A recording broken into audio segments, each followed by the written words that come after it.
Alright, boys and girls, here we are today with Mummies in the Morning, chapters 9 and 10. But just to recap what happened last, Jack and Annie were trying to find a scroll for Queen Hutepi. They found it. They put it in her coffin or her tomb, and it seemed as if there's like a sigh inside the pyramid. But then Annie got lost. She kind of went off on her own. And she found a false passage. She and Jack then went back to the boat room, and they are trying to figure out their way out of the pyramid. Things seem to get a little bit tense for them, so we don't know. Are they getting themselves into more of a mess? Are they getting themselves into trouble? Are they going to run into somebody? Or are they going to be able to escape without any more problems? Let's read and find out.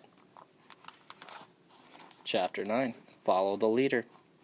It was pitch dark. What happened? Asked Annie. I don't know. Something weird, said Jack. We have to get out of here fast. Push against the door. Good idea, said Annie in a small voice. They felt their way through the darkness to the top of the stairs. Don't worry. Everything's going to be okay, said Jack. He was trying to stay calm. Of course, said Annie.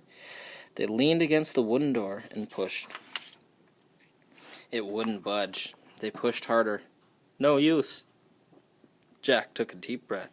It was getting harder to breathe and harder to stay calm.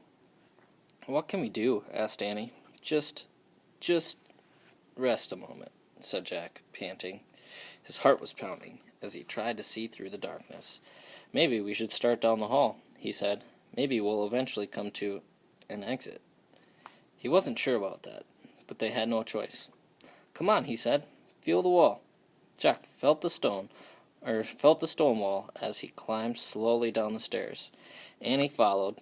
Jack started down the dark hallway.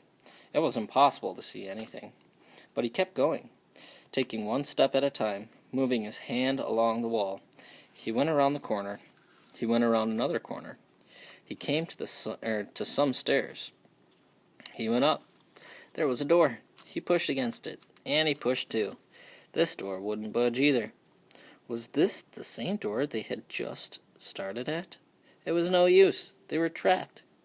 Annie took his hand in the dark. She squeezed it. They stood together at the top of the stairs, listening to the silence. Meow. Oh, man, Jack whispered. He's back, said Annie. Meow. Follow him, cried Jack. He's going away from us. They started down the dark hallway, following the cat's meow. Hands against the wall, Jack and Annie stumbled through the darkness. Meow. They followed the sound all the way through the winding hallway, down, down, down, around one corner, then another, and another. Finally, they saw a light at the end of the tunnel. They rushed forward out into the bright sunlight. Yay! Annie shouted, but Jack was thinking. Annie, he said, how did we get out of the false passage? The cat, said Annie. But how could the cat do it? Asked Jack. Magic, said Annie. Jack frowned. But look, said Annie. She pointed. The cat was bounding away over the sand. Thank you, called Annie. Thanks, Jack shouted at the cat. His black tail waved. Then he disappeared in the shimmering waves of heat. Jack looked toward the palm trees. At the top of one sat the treehouse, like a bird's nest. Time to go home, Jack said. He and Annie set off for the palm trees. It was a long, hot walk back. At last, Annie grabbed onto the rope ladder, then Jack. Once they were inside the treehouse, Jack reached for the book about Pennsylvania. Just then, he heard a rumbling sound, the same sound they had heard in the pyramid. Look, Annie said, pointing out the window. Jack looked. A boat was beside the pyramid. It was gliding over the sand, like a boat sailing over the sea. Then it faded away into the distance. Was it just a mirage? Or was the Ghost Queen finally on her way to the next life? Home, Jack, whispered Annie. Jack opened the Pennsylvania book. He pointed to the picture of Frog Creek. "I wish we could go home," he said. The wind began to blow. The leaves began to shake. The wind blew harder. It whistled louder. The tree house started to spin. It spun faster and faster. Then everything was still, absolutely silent. Chapter 10. Another clue. Late morning sunlight shone through the treehouse window. Shadows danced on the walls and ceiling. Jack took a deep breath. He was lying on the floor of the treehouse. "I wonder what Mom's making for lunch," said Annie. She was looking out the window. Jack smiled. Lunch, Mom, home. It all sounded so real, so calm and safe. "I hope it's peanut butter and jelly sandwiches," he said. He closed his eyes. The wood floor felt cool. "Boy, this place is a mess," said Annie. "We'd better make it neater, in case M comes back." Jack had almost forgotten about M. Would they ever meet the mysterious M, the person who seemed to own all the books in the treehouse?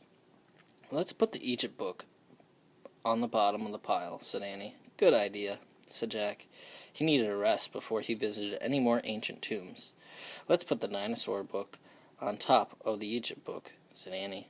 Yeah, good, said Jack, and a long rest before he visited another Tyrannosaurus Rex. "The castle book can go on the very top of the pile," said Annie. Jack nodded and smiled. He liked thinking about the knight on the cover of the castle. He looked as if the knight were his friend. "Jack," said Annie. "Look." Jack opened his eyes. She was pointing at the wooden floor. "Was it?" he asked. You have to see for yourself." "Or what is it?" he asked. "You have to see for yourself." Jack groaned as he got up. He stood next to Annie and looked at the floor. He didn't see anything. "Turn your head a little," said Jack. "You have to catch the light just right." Jack tipped his head to one side. Something was shining on the floor. He tipped his head a bit more. A letter came into focus. The letter M. It shimmered in the sunlight. This proved the treehouse belonged to M.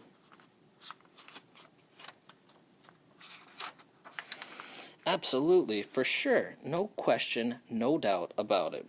Jack touched the M with his finger. His skin tingled. Just then, the leaves trembled, the wind picked up. "Let's go down now," he said. Jack grabbed his backpack. Then he and Annie climbed on the ladder. As they stood on the ground below the treehouse, Jack heard a sound in the bushes. "Who's there?" he called. The woods grew still. "I'm going to bring the medallion back soon," Jack said loudly. "And the bookmark. Both of them. Tomorrow." "Who are you talking to?" asked Annie. "I feel like M is nearby," Jack whispered. Annie's eyes grew wide.